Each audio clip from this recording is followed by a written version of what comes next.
ሌሎችን አንዳንዶችን ከሳት ነጥቃችሁ እንድታወጡ ቤተክርስቲያን የምታስተምራችሁን ትምህርት በሚገባ እወቁ። እግዚአብሔር ትንቢት ሳይናገር እግዚአብሔር ምሳሌ ሳይመስል የሚያደርገው ነገር የለም።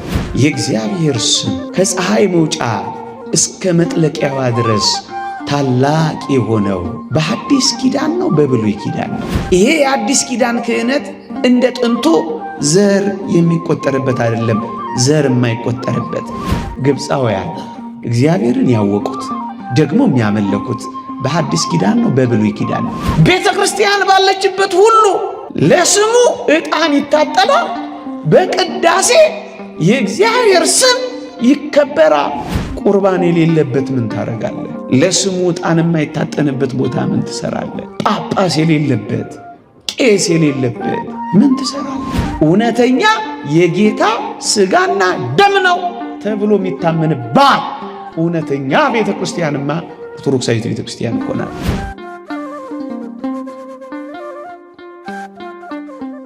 አንዳንዶች ክህነትን መሥዋዕትንና መሠዊያን በብሉይ ኪዳን እንጂ በሐዲስ ኪዳን አሁን በምንኖርበት ዘመን እንደማያስፈልግ ያስተምራሉ። ኦርቶዶክሳዊት ቤተ ክርስቲያን ግን የእግዚአብሔር የሐዲስ ኪዳን የማዳኑ መንገድ የጸናው በክህነት በመሥዋዕትና በመሠዊያ ነው ብላ ታስተምራለች። ልብ በሉ፣ በሐዲስ ኪዳን አሁን በምንኖርበት ዘመን ክህነት ያስፈልጋል። ሕያው የሆነ መሥዋዕት አለ። መሥዋዕቱንስ የምናቀርብበት መሠዊያስ ታቦትስ ያስፈልጋል። እውነት የሐዲስ ኪዳኗ ቤተ ክርስቲያን እነዚህን ሊኖሯት ይገባል። እሱን ነው እግዚአብሔር እንደረዳን ቀስ በቀስ የምንፈትሸው። እግዚአብሔር ከሁላችን ጋር ይሆን። ይውላችሁ የምጀምረው እግዚአብሔር ትንቢት ሳይናገር እግዚአብሔር ምሳሌ ሳይመስል የሚያደርገው ነገር የለም። ሐዲስ ኪዳንን በትንቢት በብሉይ ኪዳን ያሳይ ነበር። እግዚአብሔር ሊሰራ ያለውን አስደናቂ የማዳን ሥራ በኦሪት በምሳሌዎች ያስጎበኝ ነበረ። አንድ ሕንፃ በመሬት ላይ ከማረፉ በፊት ለዚህ ሙያ የተመደቡ ሰዎች ሲሚንቶ አብኩተው ግንብ ገንብተው ሕንፃ ሰርተው ከማጠናቀቃቸው በፊት ያ ሕንፃ ምን እንደሚመስል ለማሳየት ሞዴሎች ይሰራሉ። አርክቴክቸሮች ዲዛይኖቹን፣ ሌሎቹንም ሥራዎች በወረቀቶችና በሌሎች ጉዳዮች መስሪያዎች መጀመሪያ ያሳያሉ።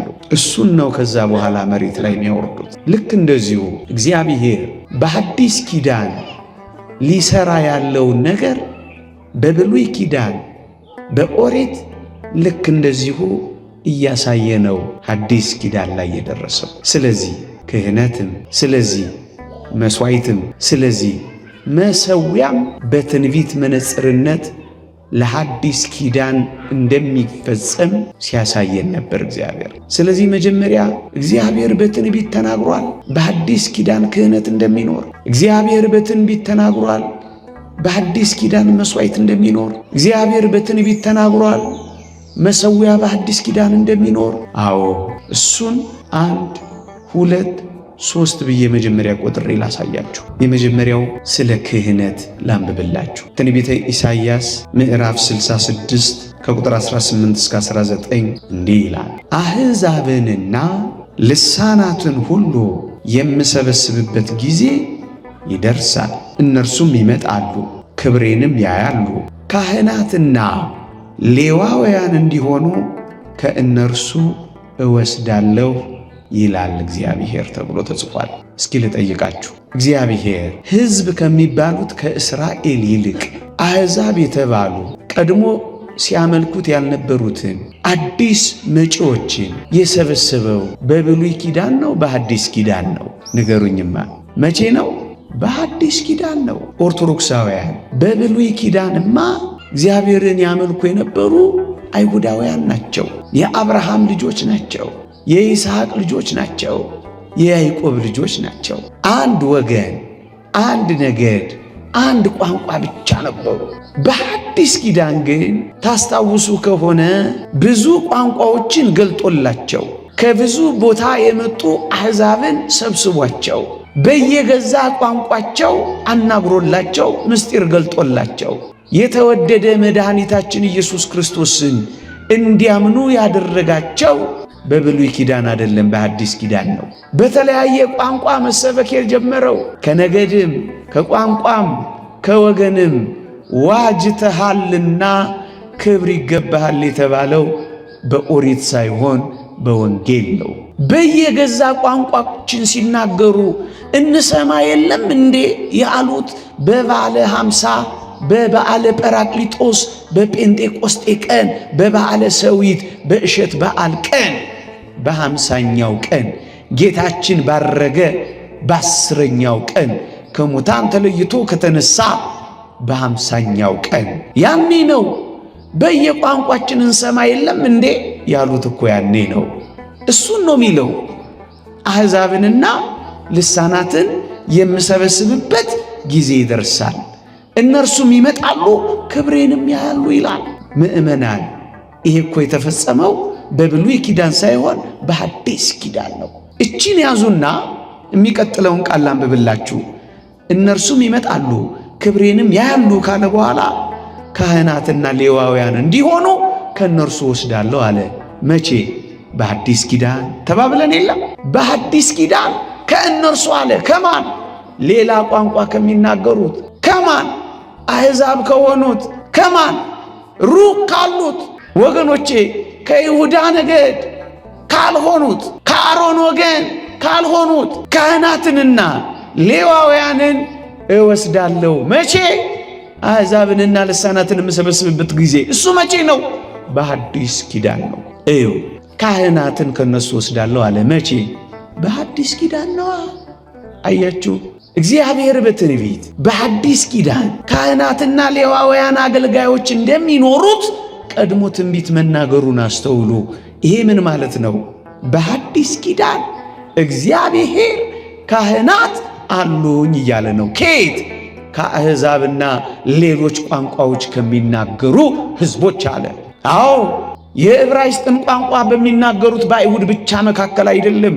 አማርኛም ከሚናገሩ፣ ከምባትኛም ከሚናገሩ፣ ሀዲይኛም ከሚናገሩ፣ ትግርኛም ከሚናገሩ፣ አዎ ኦሮሚኛም ከሚናገሩ፣ አረብኛም ከሚናገሩ፣ እንግሊዘኛም ከሚናገሩ፣ የተለያዩ ልሳናት ከሚናገሩ ካህናትንና ሌዋውያንን ወስዳለሁ አለላችሁ። ምን ማለት ነው? በሐዲስ ኪዳን እግዚአብሔር በሚተክላት አዲስ ወንጌል ካህናት አሉት። አንድ አሕዛብንና ልሳናትን የምሰበስብበት ጊዜ ይደርሳል፣ እነርሱም ወደ እኔ ይመጣሉ ክብሬንም ያያሉ፣ ካህናትና ሌዋውያን እንዲሆኑ ከእነርሱ ወስዳለሁ አለ። መቼ? በሐዲስ ኪዳን። እንደ ጥንቱ ይሄ ኪዳን፣ ይሄ የአዲስ ኪዳን ክህነት እንደ ጥንቱ ዘር የሚቆጠርበት አይደለም። ዘር የማይቆጠርበት ከአሮን ወገን የሆነ ክህነት ብቻ ነበር በብሉይ ኪዳን የነበረው። አሁን ግን ከአሮን ወገን ከአይሁድ ወገን ይሁን የማይባልበት፣ ዘር የማይቆጠርበት፣ ነገድ የማይለይበት፣ አሕዛብንና ሌሎች ቋንቋዎችን የሚያሳትፍ የሐዲስ ኪዳን ክህነት ይሏችኋል። ይሄ ነው እግዚአብሔር የሰጠው። መቼ? በሐዲስ ኪዳን የሚፈጸም ነው። አንድ ሁለተኛ ጥቅስ ላንብብላችሁ። ትንቢተ ሚልክያስ ምዕራፍ 1 ቁጥር 11 እንዲህ ይላል፣ ከፀሐይ መውጫ ጀምሮ እስከ መግቢያዋ ድረስ ስሜ በአሕዛብ ዘንድ ታላቅ ይሆናል ይላል እግዚአብሔር። አሁንም እዚህ ጋር ላቆያችሁ፣ እስኪ ልጠይቃችሁ። የእግዚአብሔር ስም ከፀሐይ መውጫ እስከ መጥለቂያዋ ድረስ ታላቅ የሆነው በሐዲስ ኪዳን ነው በብሉይ ኪዳን ነው? በሐዲስ ኪዳን አይደለምን? አዎ፣ በብሉይ ኪዳንማ በመካከለኛው ምስራቅ በኢየሩሳሌም ብቻ ያመልኩትና ይሰግዱለት እኮ ነበረ። ከፀሐይ መውጫ እስከ መጥለቂያዋማ እግዚአብሔር እኮ አይታወቅም ነበር። በመንፈስ የሚሰግዱት በዚያ በኢየሩሳሌም ብቻ እኮ ነበር። በግብፅም አይታወቅም እግዚአብሔር፣ በሶርያም በሌሎቹም አይመለክም እግዚአብሔር። ከፀሐይ መውጫ እስከ መጥለቂያዋ እግዚአብሔር የታወቀው ስሙም ታላቅ የሆነው መቼ ነው ካላችሁኝ፣ በሐዲስ ኪዳን ነው። ይህን የሚያረጋግጥልን የእግዚአብሔር ቃል አለ። አዎ አለ። ምን የሚል? የማርቆስ ወንጌል ምዕራፍ 16ን ስታነቡ የመንግሥቱን ወንጌል ከፀሐይ መውጫ እስከ መጥለቂያዋ በእጃቸው ላከው ይላል። የመንግሥቱን ወንጌል በእጃቸው ከፀሐይ መውጫ እስከ መጥለቂያዋ የላከው በሐዲስ ኪዳን ነው። እየሰማችሁ ነው? ከፀሐይ መውጫ እስከ መጥለቂያዋ የመንግሥቱን ወንጌል ወረደ፣ ተወለደ፣ ተጠመቀ፣ ሞተ፣ ተነሳ እያሉ የሰበኩት በሐዲስ ኪዳን ነው። ይሄው ኢትዮጵያም አመነችው፣ ግብፅም ተቀበለችው። አዎ እስከ ጠረፍ በረሃ ስሙ ናኘ፣ ለስሙ ዕጣን ታጠነ፣ ለክብሩ ማህሌት ተቆመ፣ ለስሙ ቅዳሴ ተቀደሰ። ቅዱስ ዮስጢኖስ እንደተናገረው ምን ይላል? ይህን ቃል ሲተረጉም ስሜ በአሕዛብ ዘንድ ታላቅ ይሆናል ያለው እኛ አሕዛብ ከአይሁድ ወገን ያልሆነው የምንቀድሰው ቅዳሴ ነው ብሎ ሰማዕቱ ዮስጢኖስ ተርጉሞልናል። አዎ ለስሙ ቅዳሴ መቀደስ፣ ለክብሩ ማህሌት መቆም፣ ስሙን ማወደስ፣ መዘመር የጀመርነውማ ወንጌል ከተሰበከልን በኋላ ነው። ሐዲስ ኪዳን ከተሰጠን በኋላ ነው። ምእመናን እዩ፣ ከፀሐይ መውጫ እስከ መግቢያዋ ድረስ የእግዚአብሔር ስም ታላቅ የሆነው በሐዲስ ኪዳን ነው። በብሉይ ኪዳንማ ከፀሐይ መውጫ እስከ መጥለቂያዋ መች ታወቀ? ይቀጥላል። በሐዲስ ኪዳን ነው። በብሉይ ኪዳን፣ በሐዲስ ኪዳን፣ በኦሪት ነው፣ በወንጌል፣ በወንጌል ነው። እንዲህ ይላል። ይቀጥልና ከፀሐይ መውጫ ጀምሮ እስከ መግቢያዋ ድረስ ስሜ በአሕዛብ ዘንድ ታላቅ ይሆናል ካለ በኋላ በየስፍራው ለስሜ ዕጣን ያጥናሉ፣ በየስፍራው ለስሜ ዕጣን ያጥናሉ፣ ንጹሕም ቁርባን ያቀርባሉ፣ ስሜም በአሕዛብ ዘንድ ታላቅ ይሆናል ይላል የሰራዊት ጌታ እግዚአብሔር ይልላቸዋል። እዩ፣ በሐዲስ ኪዳን ለስሙ ዕጣን ይታጠናል። አንድ ደግሞስ ንጹሕም ቁርባን ይቀርባል። መቼ? በሐዲስ ኪዳን። ወገኔ ሆይ እውነተኛዋን ቤተ ክርስቲያን፣ እውነተኛዋን የእግዚአብሔር ቤት ከፈለግ ካህን ያለባት፣ ንጹሕ ቁርባን የሚቀርብባት፣ ዕጣን መሥዋዕት የሚያርግባት እውነተኛዋ የእግዚአብሔር የትንቢት መፈጸሚያ ይህችን ቤተ ክርስቲያን ፈልጋት። ቁርባን የሌለበት ምን ታረጋለህ? ለስሙ ዕጣን የማይታጠንበት ቦታ ምን ትሰራለህ? ጳጳስ የሌለበት፣ ቄስ የሌለበት ምን ትሰራለህ? ወገኖቼ አንድ እውነተኛ ታሪክ ልንገራችሁ። በዚህ በውጭው ዓለም የተጻፈ መጽሐፍ አንብቤ ነው። በአሜሪካን ያሉ ጥቂት ፕሮቴስታንቶች አንድ ጥያቄ ጠየቁ አሉ። ምን የሚል ጥያቄ? የጥንቷ የክርስቶስ ቤተ ክርስቲያን እኮ አሉ ጳጳስ ነበራት። አንድ ከዛስ ጳጳስ ብቻ እኮ አይደለም፣ የጥንቷ የክርስቶስ እውነተኛ ቤተ ክርስቲያን ምስጢራተ ቤተ ክርስቲያን ነበሯት። ምን? ንስሐ ነበራት። ምን? ቁርባን እኮ ነበራት። ሁለተኛ ጥያቄ ጠየቁ። እንደገና ጥያቄያቸውን ቀጠሉና ምን እንዳደረጉ ታውቃላችሁ? የጥንቷ እውነተኛዋ የክርስቶስ ቤተ ክርስቲያን እኮ አሉ ቅዳሴ ነበራት፣ ሥርዓተ አምልኮ ነበራት፣ ሊተርጂ ነበራት አሉ። አጥንተው እኮ ነው። ከዚያስ ራሳቸውን ፈተሹና ውስጣቸውን ሲመለከቱ ጳጳስ የላቸው። ውስጣቸውን ሲፈትሹ እውነተኛው ክህነት የላቸው፣ ጳጳስ የላቸው። ውስጣቸውን ሲፈትሹ ቅዳሴም የላቸው፣ ዝላይ ብቻ ነው ያላቸው። ስለዚህ ምን እንዳሉ ታውቃላችሁ? ጳጳስ ያለባት ንጹሕ ምስጢራት የቤተ ክርስቲያን የሚፈጸምባት ደግሞስ እውነተኛ አምልኮና ቅዳሴ ያለባትን የክርስቶስን ቤተ ክርስቲያን እንፈልግ ብለው ተነሱላችሁ። መጨረሻስ አንዲት ቤተ ክርስቲያንን አገኙ። ምን ያለባት? ክህነት ያለባት። ምን ያለባት? ምስጢራት ያሉባት፣ ቁርባን ያለባት፣ ጥምቀት ያለባት፣ ንስሐ ያለባት። ምን ያለባት? ቅዳሴ ያለባት። በፍርሃትና በመራድ የሚንቀጠቀጡ እግዚአብሔርን የሚያመልኩ እጆቻቸውን በቅዱሳት መጻሕፍት እንደተጻፈው የሚዘረጉ ዓይኖቻቸውን ቀና አድርገው የሚጸልዩ ደረታቸውን የሚደቁ እንባቸውን የሚያፈሱ ሰዎች አገኙ። የት? ኦርቶዶክሳዊት ቤተ ክርስቲያን ውስጥ አገኙ። ከዛስ 8,000 የሚደርሱ ፕሮቴስታንቶች ቸርቻቸውን ዘግተው እውነተኛዋን ቤተ ክርስቲያን ያገኘንበት ቀን እያሉ በየዓመቱ ማክበር ጀመሩ። እየሰማችሁኝ ነው? ምን ጠይቀው? ክህነት። ምን ጠይቀው? ንጹሕ ቁርባን። ምን ጠይቀው? ቅዳሴ። ወገኖቼ ከፀሐይ መውጫ እስከ መጥለቂያዋ ስሜ በአሕዛብ ዘንድ ታላቅ ይሆናል ካለ በኋላ በየስፍራው ለስሜ ዕጣን ይታጠናል አለ። አዎ አዲስ አበባ ለስሙ ዕጣን ታጥናለች። አዎ አዳማም ይታጠናል። አዎ ጎንደርም ይታጠናል። እዚያ ጠረፍ ጅቡቲም ይታጠናል። ቤተ ክርስቲያን ባለችበት ሁሉ ለስሙ ዕጣን ይታጠናል። በቅዳሴ የእግዚአብሔር ስም ይከበራል። ይህንን ነው እኮ የሚለው ወገኔ። ታዲያስ እውነተኛዋ ቤተ ክርስቲያን እየተገለጠችልህ ይሆን? ክህነት ያለባት ንጹሕ ቁርባን ያቀርባሉ ይላል። መሥዋዕት ያለባት።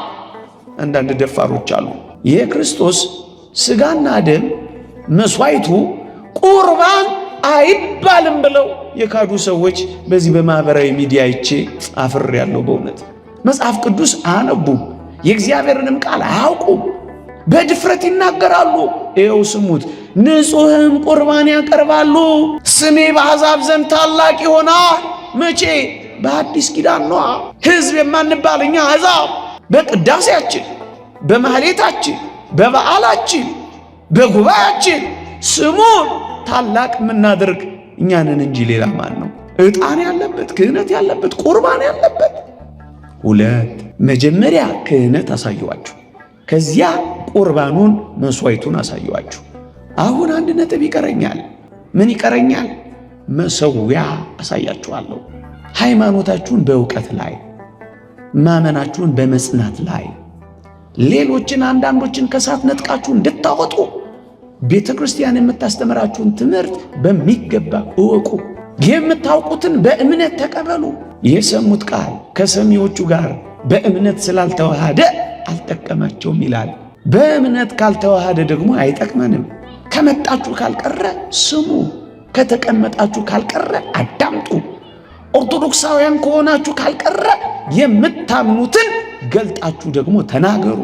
ቤተ ክርስቲያን እንዳላስተማረች አንዳንዶች የሚናገሩትን ስለምንሰማል።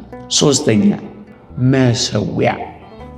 ትንቢተ ኢሳይያስ ምዕራፍ 19 ቁጥር 19 እንዲህ ይላል፣ በዚያን ቀን በግብፅ ምድር መካከል ለእግዚአብሔር መሠዊያ በዳርቻዋም ለእግዚአብሔር አምድ ይሆናል።